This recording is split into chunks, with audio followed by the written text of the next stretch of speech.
bonjour et bienvenue sur Terre d'Avalon dans ce petit post pour vous parler des correspondances de l'eau en médecine traditionnelle chinoise. La saison de l'eau correspond à l'hiver. Elle commence le 8 novembre et s'achève le 17 janvier. Donc vous l'aurez compris, actuellement nous sommes en médecine traditionnelle chinoise dans cette saison eau. L'orientation est le nord, le climat est plutôt froid, l'animal symbole de l'élément eau est la tortue. On associe également la saveur salée à cet élément et l'odeur du putride. Alors par cette odeur putride, on peut imaginer toutes ces feuilles que l'automne a posées au sol et qui vont pourrir pour pouvoir créer de l'humus. Cet humus va nourrir les futures semences qui verront le jour au printemps prochain.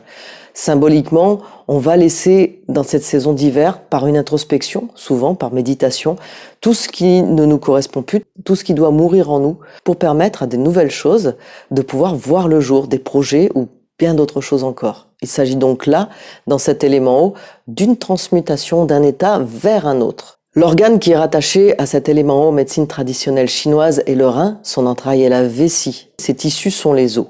L'organe de sens est rattaché à l'audition, donc ce sont les oreilles, et le sens c'est bel et bien l'ouïe. Et si nous parlons de l'émotion qui se rattache à cet élément eau, il s'agit de la peur et de la frayeur. Donc si vous souffrez d'angoisse, si vous avez des troubles anxieux, si vous êtes phobique de quelque chose, si vous avez des inquiétudes ou si vous avez énormément de stress, la pratique de certains mouvements de Qigong peuvent vous permettre dans cette saison de bien travailler sur cette émotion et justement de l'apaiser pour connaître plus de sérénité. Les marées énergétiques correspondant au rein et à la vessie sont de 15 à 19 heures. Souvent, les gens anxieux d'ailleurs développeront des crises d'angoisse ou des peurs paniques ou des moments de stress dans ces heures-là. En médecine traditionnelle chinoise, le chiffre de l'eau est le 6. Ainsi, Eric vous invite à pratiquer les mouvements en corrélation avec le rein, avec l'eau, au moins 6 fois chacun à chaque fois que vous pratiquez. Voilà les amis pour ces petits compléments sur les correspondances de l'élément eau en médecine traditionnelle chinoise. Je vous invite à reconsulter la vidéo de ce mardi où Eric vous présente